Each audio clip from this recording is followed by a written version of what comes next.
अस्सलाम वालेकुम, मैं हूं आपका होस्ट अब्दुर्रहमान। मेरे साथ मौजूद हैं ज़ैन कुरैशी।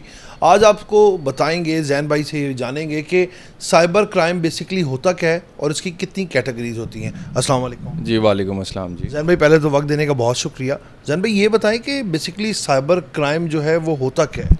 देखिए, कोई भी ऐसा क्राइम जो इंटरनेट टेक्नोलॉजी की मदद से किया जाए, जिसमें मोबाइल फ़ोन इस्तेमाल हो, जिसमें लैपटॉप इस्तेमाल हो, या इंटरनेट टेक्नोलॉजी की मदद से कोई भी ऐसा जुर्म जो है वो ऑनलाइन किया जाए जिसके थ्रू किसी को आप नुकसान पहुंचाएं। अब उसमें क्या नुकसान पहुंचा सकते हैं? दो तरह की कैटेगरीज हैं साइबर क्राइम की। नंबर एक है सोशल मीडिया क्राइम्स, दूसरा है फाइनेंशियल रिलेटेड क्राइम्स। अब सोशल मीडिया क्राइम्स जो हैं उसमें साइबर बुलिंग आ जाता है, साइबर स्टॉकिंग आ जाता है, किसी की फ़ेक अकाउंट बनाना आ जाता है, किसी का नाम मिसयूज़ करना आ जाता है, किसी के ख़िलाफ़ कोई भी फ़ेक इन्फॉर्मेशन लगाना आ जाता है, किसी की नाजेबा तस्वीरें तैयार करना आ जाता है। फाइनेंशियल रिलेटेड क्राइम्स के अंदर ये होता है कि जैसे बहुत सारे लोगों को कॉल्स रिसीव होती हैं कि जी आपका इनाम निकल आया है, हम आपके रिश्तेदार बात कर रहे हैं, आपका बेटा गिरफ़्तार हो चुका है। इस तरीके से फाइनेंशियल रिलेटेड क्राइम्स की डिफरेंट कैटेगरीज़ हैं, सोशल मीडिया रिलेटेड क्राइम्स की डिफरेंट कैटेगरीज़ हैं। ज़ैन भाई, आपने जैसे बताया कि फ़ेक आईडी बनाना, मिसाल के तौर पे मैं आपके नाम की फ़ेक आईडी बना लेता हूँ, तो मुझे किस तरह से ट्रेस किया जाएगा और मेरे ख़िलाफ़ क्या कानूनी कार्रवाई करेंगे। देखिए, जब भी कोई भी सोशल मीडिया रिलेटेड क्राइम होता है और अगर उसके अंदर किसी का फेक अकाउंट तैयार किया गया हो तो वो हमेशा ट्रेस होता है उसके आईपी एड्रेस से। आईपी एड्रेस के थ्रू ये पता चलता है कि ये अकाउंट जो है ये किस शख्स ने इस्तेमाल किया था। और जो फेक आईडी है ये unauthorised use of identity information में आता है। सेक्शन 16 है prevention of electronic crimes act 2016 का, इसकी सज़ा 3 साल है। लेकिन ज़ैन भाई, अमूमन देखने में ये आता है कि जिनके ख़िलाफ़ ये केस दर्ज होते हैं या तो वो बरी हो जाते हैं या अक्सर देखा गया है कि उनकी पकड़ाई इतनी गिरफ्त मजबूत नहीं होती। तो इसकी क्या वजह है? क्या एफआईआर कमज़ोर होती है या आप ये समझ लें सही सबूत नहीं मिलते?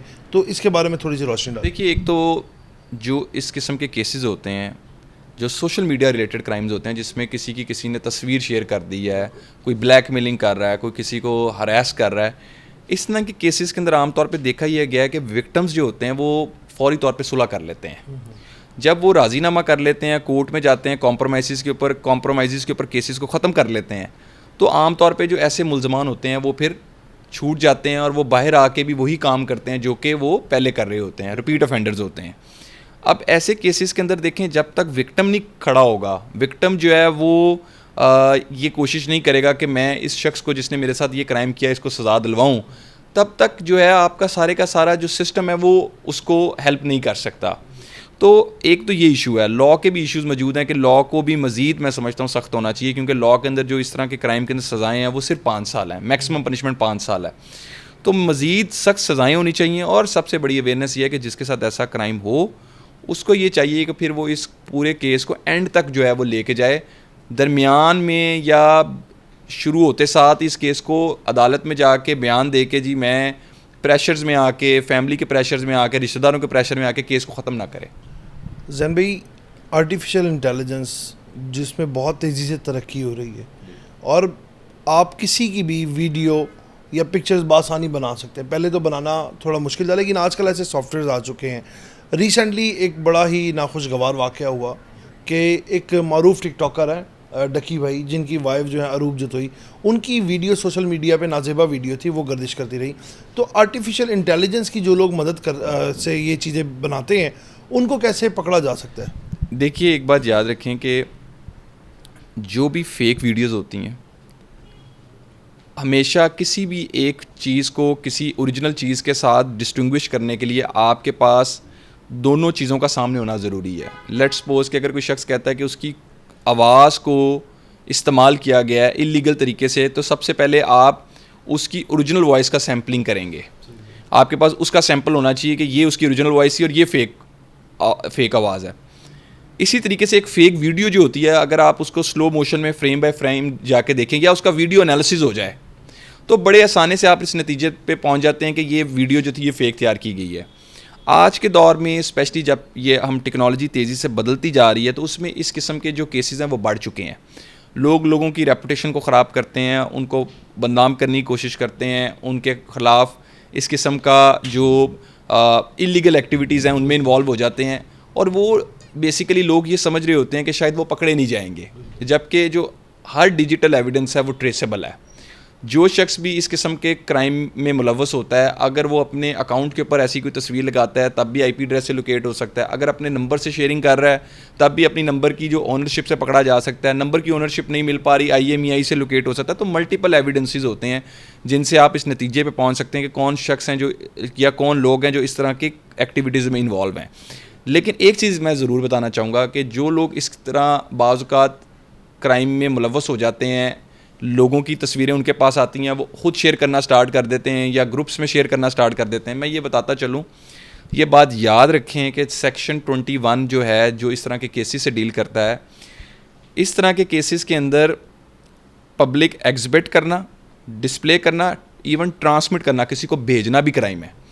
اب ایک اور اہم بات میں اس میں بتاتا چلوں, یہ اس طرح کے کیسز کے اندر جو ملزمان ہوتے ہیں ان کو بیلز بھی نہیں ملتی. آپ اینڈ پہ جا کے تو ہم یہ سوچتے ہیں نا کہ کیا وہ ایسے لوگ جو ہیں وہ کنوکٹ ہوتے ہیں, ایکوٹل ہوتا ہے, وہ تو ایک ڈفرینٹ بات ہے. ایسے کیسز کے اندر جو ہے لوگوں کو, ملزمان کو بیلز بھی نہیں ملتی, اور اس پہ آلریڈی ہماری آنریبل سپیریئر کورٹس کے بڑے سخت فیصلے بھی آ چکے ہیں, کیونکہ جو اس طرح کے ملزمان ہوتے ہیں یہ ایک پوری فیملی کو تباہ کر دیتے ہیں. آپ نے جب کسی شخص کے بارے میں کوئی فیک نیوز لگا دی, کوئی فیک تصویر لگا دی, امیج لگا دی, آپ نے اس پوری فیملی کو متاثر کیا ہے. تو اس میں یہی امپورٹنٹ چیز ہے کہ ایسی کوئی چیز نہ شیئر کریں, نہ بنائیں, اور نہ ہی یہ سمجھیں کہ آپ نے جو ایکٹ کیا ہے وہ کبھی پکڑا نہیں جائے گا. زین بھائی, جیسے کہ آپ نے بتایا کہ فیک آئی ڈیز وغیرہ آئی پی ایڈریس وغیرہ کے ذریعے ٹریس کی جا سکتی ہیں, لیکن آج کل دیکھنے میں یہ آ رہا ہے کہ لوگ بیٹھ کے ایک اکاؤنٹ آپریٹ پاکستان میں کر رہے ہوتے ہیں, لیکن وہ اکاؤنٹس بنائے بیرون ممالک جاتے ہیں تاکہ اس کی ٹریسنگ نہ ہو سکے. تو جو لوگ اس طرح کے اکاؤنٹس بنا کے استعمال کرتے ہیں ان کو کیسے ٹریس کیا جاتا ہے؟ دیکھیے, جب آپ ایک دفعہ سوشل میڈیا کی کسی اپلیکیشن کو استعمال کرتے ہیں نا, تو یہ یاد رکھیں کہ اب آپ کو وہ سوشل میڈیا کی اپلیکیشن آپریٹ کرنے کے لیے انٹرنیٹ کی ضرورت ہے. جب آپ انٹرنیٹ کے استعمال میں آتے ہیں تو آپ کچھ نہ کچھ آپ کے جو ڈفرینٹ ٹیکنیکل ایویڈنسز ہوتے ہیں, جس میں نے بتایا کہ I P addresses are one of the most important thing. ایک اور چیز بڑی امپورٹنٹ ہے جو کہ میں اس میں انٹرویو میں بتانا چاہوں گا. عام طور پہ جو لوگ وکٹمائز کر رہے ہوتے ہیں لوگوں کو, وہ ان کے جاننے والے ہوتے ہیں. جو بعض اوقات بعض کیسز میں نے دیکھا لوگ آپس میں رشتہ دار تھے, بعض کیسز میں نے دیکھا ایکس ہسبینڈ ایکس وائف کا معاملہ ہے, ایکس وائف اور ایکس ہسبینڈ کا معاملہ ہے. بعض کیسز میں دیکھا کہ پہلے جو تھا وہ یونیورسٹی کے اندر تعلق میں رہے ہیں. تو عام طور پہ وکٹم کو یہ پتہ ہوتا ہے کہ یہ جو شخص میرے ساتھ اس قسم کی بلیک میلنگ کر رہا ہے یہ کون شخص ہو سکتا ہے. اگر وہ فرض کریں کہ وہ کوشش کر رہا ہے کہ وہ کسی فیک اکاؤنٹ سے آپریٹ کر رہا ہے, یہ بہت سارے کیسز میں ایسا دیکھا کہ ان کے جو موبائل ہوتے ہیں جب وہ پکڑے جاتے ہیں تو ان کے موبائل کے اندر بہت سارا ایویڈنس جو ہے وہ نکل آتا ہے. تو یہ ایک ملٹیپل ایویڈنسز کے اوپر بیس سارے کیسز ہوتے ہیں. اس میں ضروری نہیں ہے کہ آئی پی ایڈریس اگر نہیں آ رہا تو اس کی اگر فرض کریں اس کا ڈیجیٹل ایویڈنس پکڑا گیا ہے, اس کا جو ڈیجیٹل میڈیا پکڑا گیا ہے جس میں اس کا لیپ ٹاپ آ گیا ہے, اس کا موبائل فون آ گیا ہے, بہت ساری چیزیں اس میں سے آ جاتی ہیں. مثال کے طور پہ ایک شخص ہے, اس نے کسی کو کوئی تصویر بھیجی اور یہ بلیک میل کرنے کی کوشش کی کہ یہ میں وائرل کر دوں گا. اب اس نے بھیجتے ساتھ جو ہے اپنے فون سے تو وہ چیزیں ڈیلیٹ کر دی. اب اس کے فون کی ٹیکنیکل رپورٹ تو آپ کے سامنے جو ہوگی وہ نیگیٹو میں آ جائے گی, لیکن جس کو ریسیو ہوئی ہے اس نے تو اس ایویڈنس کو پریزرو کر لیا, اپنے پاس سیو کر لیا. اب اس کے لیے یہ ثابت کرنا مشکل نہیں ہے کہ یہ میسیجز مجھے اس کی طرف سے ہی ملے تھے, کیونکہ اس کے نمبر سے وہ اونرشپ ثابت ہو سکتی ہے, اس ڈیٹ سے یہ پتہ لگ سکتا ہے, اس ٹائم سے یہ پتہ لگ سکتا ہے کہ اس ٹائم پہ یہ میسیجز, یہ چیزیں ان کی طرف سے ان کو ملی تھی. تو اس میں یہ بات یاد رکھیں کہ اس میں ملٹیپل ایویڈنسز ہوتے ہیں.